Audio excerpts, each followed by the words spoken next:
Assalamualaikum warahmatullahi wabarakatuh.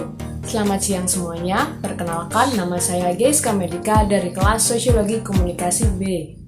Pada kesempatan kali ini, sekaligus sebagai ujian tengah semester untuk mata kuliah Sosiologi Komunikasi, saya akan menjelaskan mengenai media dan komunikasi massa. Sebelumnya, pasti teman-teman sudah tahu dong apa itu Sosiologi Komunikasi. Jadi, Sosiologi Komunikasi adalah kajian ilmu yang mempelajari antara hubungan timbal balik massa dengan masyarakat. Pengertian media. Media merupakan alat atau sarana yang digunakan untuk menyampaikan pesan dari komunikator kepada khalayak. Nah, media komunikasi ini ada bermacam-macam. Yang pertama, media komunikasi massa antar pribadi. Ada kurir, surat, telepon, chatting, dan media sosial.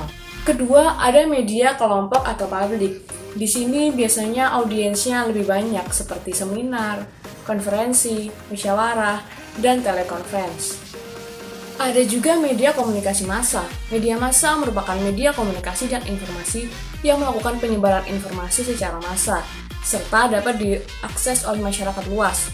Contohnya, koran atau majalah, film, radio, televisi, internet, dan media sosial. Kita tahu media komunikasi masa sekarang ini yang sering digunakan adalah media sosial, di mana sebuah kejadian pada peristiwa pasti kita melihatnya dalam entah itu ada Instagram, TikTok. Nah, inilah proses terjadinya penyebaran informasi antara si pembuat video dengan kita atau biasa kita lihat sebagai netizen.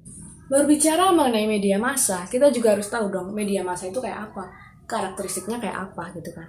Yang pertama, sifatnya melembaga. Kedua, bersifat satu arah. Ketiga, meluas dan serempak. Keempat, menggunakan peralatan mekanis dan teknis. Kelima atau yang terakhir, sifatnya terbuka. Massa terdiri dari anggota yang anonim, mereka tidak mempunyai identitas diri. Anggota massa adalah orang-orang dari posisi kelas sosial yang berbeda dengan latar belakang yang bermacam-macam. Secara fisik, anggota massa ini terpisah satu sama lain. Selanjutnya, bagaimana fungsi komunikasi media massa? Yang pertama, dia sebagai menyiarkan informasi atau informatif, bisa melalui berita, televisi, atau yang tadi telah disebutkan. Kedua, sifatnya mendidik masyarakat. Ketiga, menghibur. Keempat, mempengaruhi, yakni bisa dalam meningkatkan aktivitas politik bagi para pendengarnya. Kelima, fungsi integrasi dan empati. Dan yang keenam, transmisi budaya.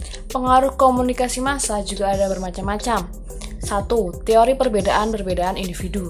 2. Teori penggolongan sosial. 3. Teori hubungan sosial. Dan yang keempat, teori norma budaya. Penjelasan mengenai teori perbedaan individu. Hal ini dipengaruhi oleh teori psikologi, di mana perbedaan perilaku individu terjadi karena setiap individu memiliki motivasinya sendiri, yang dipengaruhi oleh kebutuhan, kebiasaan, persepsi, kepercayaan, dan nilai-nilai yang diambil. Pengaruh media berbeda dalam setiap individu karena perbedaan psikologi antar individu juga berbeda. Kedua, ada teori penggolongan sosial. Ini dipengaruhi berdasarkan teori sosiologi. Setiap masyarakat modern sangat kompleks berdasarkan seks, jenis kelamin, tingkat penghasilan, pendidikan, agama, dan umur. Jangkauan media massa adalah sekelompok yang memiliki kesamaan atau status sosial tertentu. Yang ketiga, teori hubungan sosial.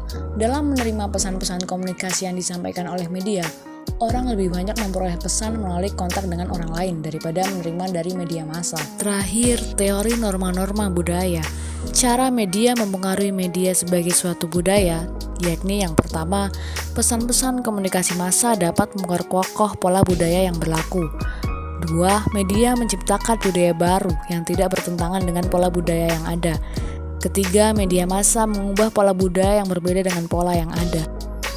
Sekian penjelasan dari saya. Kurang dan lebihnya mohon maaf. Wabillahi taufiq wal hidayah. Wassalamualaikum warahmatullahi wabarakatuh.